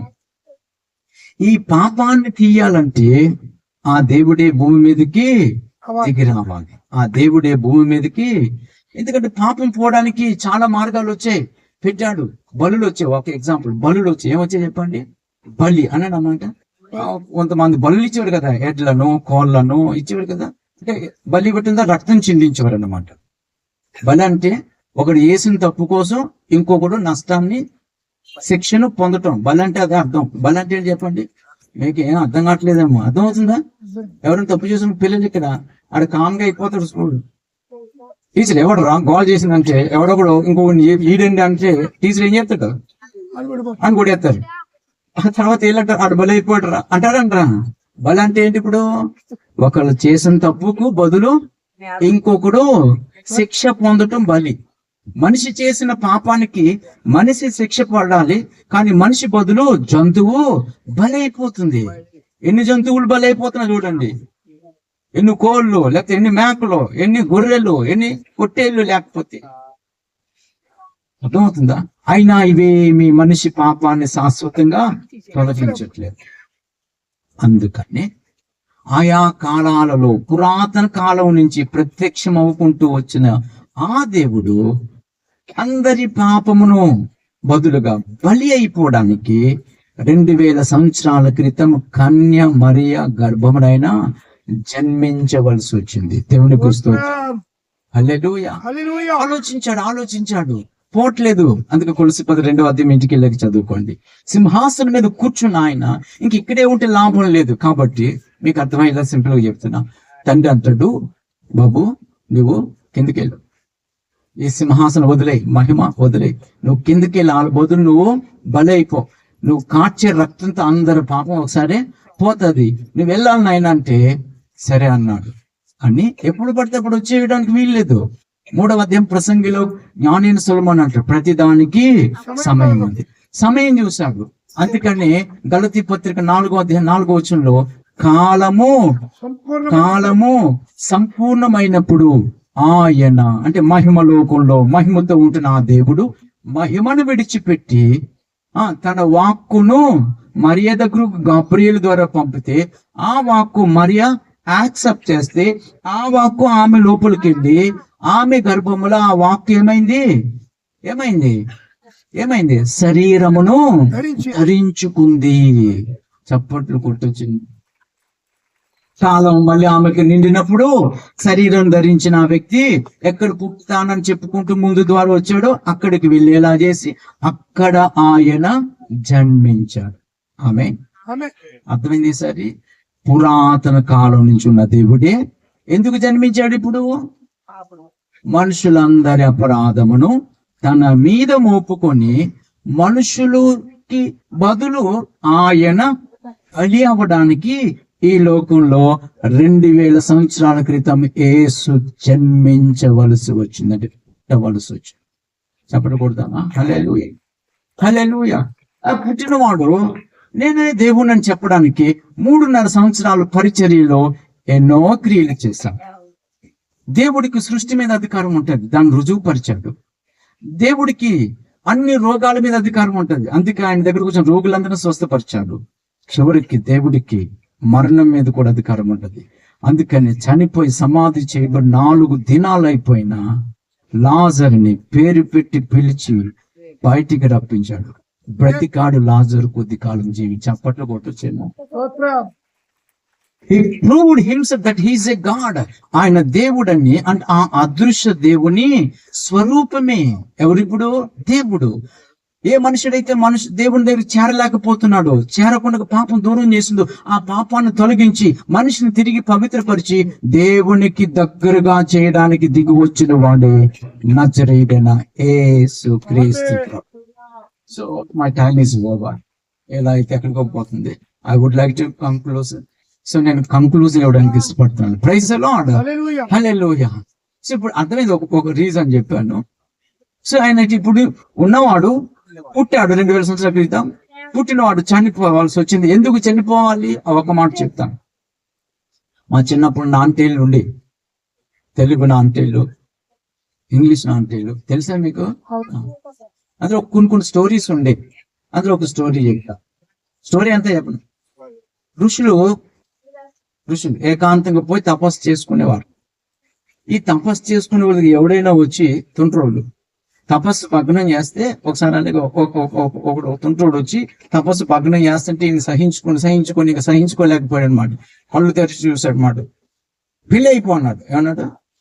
పిల్లి అయిపో అంటే శపించాడు అనమాట. తపస్సు భగ్నం చేసాడు. వెంటనే మనిషి ఏమైపోయాడు? పిల్లి అయిపోయాడు. పిల్లి అయిపోయి అడవులో వెళ్తుంటే యానిమల్స్ ఊరుకుంటాయా? పిల్లని తరుగుతా ఉన్నాయి. ఇంకా చెమటలు గక్కింది. ఇక తప్పించుకోలేక ఈ వైల్డ్ యానిమల్స్ నుంచి తిరిగి అలిసిపోయి, ఓరు బాబురే ఇంకా నా బతుకు అయిపోయింది, ఇలా ఉంటే తప్పు అయిపోయింది, ఒప్పుకుందాం అని చెప్పి మళ్ళీ అది ఎక్కడికి వచ్చేది? ఏ ఋషి అయితే శపించాడు ఆయన దగ్గరకు వచ్చి, అయ్యా తప్పు అయిపోయింది, నన్ను క్షమించండి. పాపం ఈయనకి కణికరు వచ్చి మళ్ళీ ఏం చేసేవాడు? తిరిగి శాపం కొట్టేసేవాడు. మనిషి అయిపోతున్నావు అన్నాడు. వెంటనే వాడు మనిషి అయిపోయాడు. మీకు ఏమర్థమైందో నాకు తెలియదు, నేను కథ చెప్పాను. అంటే చదివిన కథలో ఒక, అంటే శాపం ఎక్కడి నుంచి వచ్చిందో ఆ వ్యక్తి దగ్గర విరుగుడు ఉంది. అందుకని బైబిల్ చెప్తుంది, నువ్వు తినమని నిశ్చయముగా చచ్చెదవు 17వ వచనం 2వ అధ్యాయంలో. అందుకని హెబ్రీ గ్రంథకర్త పౌలు 9వ అధ్యాయం ఈ ఒక్క వచనం చదవండి. సిలువు దిగిపోవచ్చు కదా. దిగడానికి రాలేదు, చావడానికి వచ్చాడు. అదనమాట. ఆయన చస్తేనే కానీ పాపం పోదు. 9వ అధ్యాయం 16వ వచనం. మరణ శాసనం ఎక్కడుండును? అక్కడ మరణ శాసనము రాసిన వాని మరణము అవశ్యం. అంటే మరణ శాసనం రాసినోడు మరణిస్తేనే కానీ అది రద్దు చేయబడదు. మరణ శాసనం రాసినోడు ఎవరు? నువ్వు తింటే చస్తావని చెప్పినోడు ఎవడు? ఆ దేవుడే ఆయన సజీవంగా ఉంటుండగా మనిషి పాపం పూర్తిగా పోదు. పాపంలో ఏమొచ్చింది? మరణం. ఆ డెత్, ఎటర్నల్ డెత్, నరకం. అది పోవాలంటే ఆయన చావాలి. ఆయన చావాలంటే దేవుడికి చావు లేదు. చావుగా చావాలంటే ఖచ్చితంగా మళ్ళీ ఇప్పుడు శరీరం ధరించాలి. ఏ శరీరం? జంతువుల శరీరం కాదు, మానవ శరీరమే. మనిషి కదా చేసింది పాపం. అందుకని ఆయన మానవ శరీరాన్ని ధరించుకోవడానికి కన్య, అర్థమైందా? కన్య అవసరం వచ్చు. ఆ కన్య మరియ గర్భములో శరీరం ధరించి మళ్ళీ సమయం అయినప్పుడు 33.5 years అయినా ఆ పస్కాపడు ఎప్పటి నుంచి ముందు నుంచి బలి కోసం ఏది చెప్పండి, ఆ పండుగ వచ్చినప్పుడే ఆయన శిలువ మీద 2000 సంవత్సరాల క్రితం అందరి పాపము నిమిత్తము బలి అయ్యాడు. చెప్పలు కొడదామా? 9వ అధ్యాయంలో 22వ వచనంలో రక్తము చిందింపకుండగా పాప క్షమాపణ లేదు. ఒక పాపని ఎవరైనా గ్రహిస్తే వాళ్ళకే నేను చెప్పేది, అందరికీ కాదు. అందుకే యేసు అందరికీ రక్షకుడు కాదు. ఎవరికి రక్షణ అవసరమో వాళ్ళకే రక్షకుడు. సో ఎవరైతే పాపని గ్రహించి కన్నీరు కార్చి పశ్చాత్తాపడి నన్ను క్షమించే అంటారు, యేసయ్య రక్తము ఆ పాపముని ఏం చేస్తుంది? కడిగి పవిత్రునిగా చేస్తుంది. ఆయన కృప ద్వారా మీరందరూ రక్షింపబడ్డారు. ఆమె దేవుడు మీకు ఇచ్చిన రక్షణను, పవిత్రతను మీరేం చేయాలి? బ్రతుకు కాలం అంతా వాక్యం చేత, పరిశుద్ధ ఆత్మ దేవుని సహాయం చేత ప్రార్థనా పూర్వకంగా కాపాడుకోవాల్సిన బాధ్యత మీ మీద ఉంది. హల్లెలూయా, హల్లెలూయా. సో ఇదే ఈ దినం మీ క్రిస్మస్ సందేశం. ప్రైజ్ ది లార్డ్, హల్లెలూయా. ఇప్పుడు యేసు ఎప్పుడు వాడో చెప్పాను, ఎందుకు పుట్టాడో బ్రీఫ్ గా చెప్పాను, కారణాలు ఒక కారణం చెప్పాను, నీ పాపం నుంచి నిన్ను రక్షించడానికి ఆయన వచ్చాడు. ఆయన మరణిస్తేనే కానీ మరణం నీకు. అందుకని పౌలు అంటాడు, కాగా ఎవడైనా క్రీస్తునందు ఉంటే వాడికి ఏ శిక్ష విధి లేదు. అంటే మరణం అనేది, ఎటర్నల్ డెత్ అనేది లేదు. శాశ్వతంగా ఉండే నరకం అనేది తప్పించుకోవడానికి, మోక్షం లేక పరలోకం వెళ్ళాలనుకుంటే యేసు ఒక్కడు. అందుకంటే నేనే మార్గం, నా ద్వారానే తప్ప ఎవరునూ పరలోకం చేయలేదు. ఇఫ్ యు బిలీవ్ ఇట్, ఇది నమ్మితే రా. నువ్వెంత ఘోర పాపివైనా యేసు నీ పాపంను క్షమించి నిన్ను నీతిమంతునిగా, పరిశుద్ధునిగా మార్చువాడు ఆయనే. హల్లెలూయా, హల్లెలూయా. నీకు ఇష్టమైతే ఇట్స్ ఆప్షన్ నీకు ముందు ఉంది, అది నీ ఇష్టం. Choose your self. ఎందుకంటే మంచి చెడు, రైట్ రాంగ్ ఆలోచించే జ్ఞానం దేవుడు ఇచ్చాడు. కనుక విశ్లేషించుకో, ఆలోచించుకో. If it is true, believe him, otherwise leave it. ఇది కాదనుకుంటే వదిలే, అది నీ ఇష్టం, అది నీ ఇష్టం. But there is a day, that is the judgement day is coming again. మరలా ఆయన రానయ్య ఉన్నాడు. ఆమేన్. ఎలాగా? రాజు. మళ్ళీ తొట్లో పడుకోవడం కాదు, రాజాది రాజుగా, ప్రభువులు ప్రభువుగా ఏం చేయాలి? తీర్పు తీర్చడానికైనా రానయ్య ఉన్నాడు. ఆ దినం తెలుస్తుంది. ప్రతి నాలుగు ఒప్పుకుంటుంది ఆ దినం. ప్రతి గుండె బాదుకుని ఏడుస్తుంది. సుఖమేమో. అందుకని దీపం ఉండగానే ఇల్లు చక్క పెట్టుకొని పెద్దలు అన్నారు, నీ ప్రాణం పోకముందే నీకు ఆయుష్ దేవుడు ఇచ్చినప్పుడే. What is the truth? You search it. అది నీ ఇష్టం, సర్చ్ చేయి. ఏది సత్యం, ఏంటన్నది సత్యం అనిపిస్తే యేసయ్యా నేను స్వంత రక్షకునిగా నేను అంగీకరిసి, యు ఆర్ మై లార్డ్. నా పాపం కొరకు నువ్వు జన్మించావు, నా పాపం నీ మీద వేసుకొని నా బదులు నువ్వు మరణించావు. నువ్వు మరణించి నాకు జీవం ఇచ్చావు. నువ్వు చిందించిన రక్తం చేత నా పాపమును కడిగి పవిత్రపరచు, నేను నమ్ముతున్నానని చెప్పి నువ్వు అంగీకరిస్తే, నాలోనికి రండి అంటే ఈ will come in to your life. ఆయన నీలోనికి వస్తాడు. అది నీకు ఇష్టమైతే ఇదే రక్షణ దినం, ఇదే అనుకూల సమయం. దేవుడు మిమ్మల్ని దీవించు కాక. ఆమేన్, ఆమేన్. ఎంతమందికి వాక్యం అర్థమైంది? దించండి. కొంచెమైనా బురకెక్కిందా? అక్కడక్కడ వాక్యం వింటున్నప్పుడు నిజమే కదా, ఇలా ఇంకా మారాలి, నేను ఇంకా చేంజ్ అవ్వాలి, అలా ఏమైనా అనిపించిందా మీకు? ఇంకా నాలో పాపం అనేది ఉంది, నేచర్ ఉంది, అది కూడా పోవాలా వద్దా? నిజంగా యేసులా మారిపోవాలి భూమి మీదే అనండి. ప్రక్కవాళ్ళతో యేసులా మారిపోవాలి. ప్రక్కవాళ్ళతో నవ్వుతూ చెప్పండి. సీరియస్ గా నవ్వుతానండి. యేసులా మారిపోవాలి అంటే దాని అర్థం ఏంటి? యేసయ్యకున్న లక్షణాలన్నీ మీకు వచ్చాయి. గలత 5:22 లక్షణాలు ఉంటాయి కొన్ని, పరిశుద్ధతతో పాటు అవన్నీ మీకు వచ్చాయండి. ఇది భూమి మీదే రావాలి. ఎందుకంటే ఎఫెససు సంఘానికి రాస్తూ ఆ మాట పౌలు చెప్పాడు, నీలో పాపమైన, మచ్చైన, డాగైన, ముడతలు కూడా ఉండడానికి వేయలేదు. పరిశుద్ధంగాను, నిర్దోషంగాను, మహిమ గల వ్యక్తిగా నువ్వు మార్చబడి పరలోకానికి వెళ్ళాలి. అది దేవుని చిత్తం. ఎలాగున్న చర్చికి వెళ్ళిపోతున్నాను, హల్లేలే అనేస్తున్నాను, ఏదో భాషలు మాట్లాడేస్తున్నాను, ఏదో చేసేస్తున్నాను అంటే, అమ్మా దేవుడు చూస్తున్నా, మోసపోవద్దు. ఆత్మీయత, పరిశుద్ధత, దైవిక లక్షణాలు చాలా ముఖ్యం. యేసులా మారి, ఎంతమందికి యేసులా మారటం ఇష్టం? వెంటనే వచ్చేదిలే, గ్రాడ్యువల్ గా వస్తుంది. ఆమె అంతేనే కదా, గ్రాడ్యువల్ గా వాక్యం వింటా ఉండి అలా మారుతా ఉంటే వస్తుంటారు అనమాట. గ్రాడ్యువల్ గా పెరగాలి. ఎంతమందికి ఇష్టం? నిజంగా చేతులు ఎత్తేటి ఈజీ, చేయక హార్ట్ఫుల్ గా చెప్పండి. యేసులా మారిపోవడం నాకు ఇష్టం అని చేయకండి. అంటే మీరు బూతులు మాట్లాడకూడదు, చివరికి దెబ్బలాట్లు కూడా ఆడకూడదు. కనుక మళ్ళీ ఏమి మొబైల్లో చూడకూడదు. సీక్రెట్ చాటింగ్ ఇంట్లోకి వచ్చి తినేది కాదు. వాట్సాప్, ఇన్స్టాగ్రామ్ లో చాటింగ్ ఉంటుంది కదా, సీక్రెట్ చాటింగ్ చేయకూడదు. అలా మారుతారు నిజంగా. యేసులా మారిపోవడం నాకు ఇష్టం అన్న వాళ్ళు చేయి పైకెత్తాను. నిజంగా నిలబండి, ఒకసారి ముందుకు రెండా నన్ను అక్కడే నిలబండి, ఇక్కడ చూడలేదుగా. మీరు ఎక్కడుంటే అక్కడే నిలబండి. నేను యేసులా మారాలి నిజమే అనుకున్నవాడిని. నిలబడండి, 2 చేతులు జోడించండి. 2 చేతులు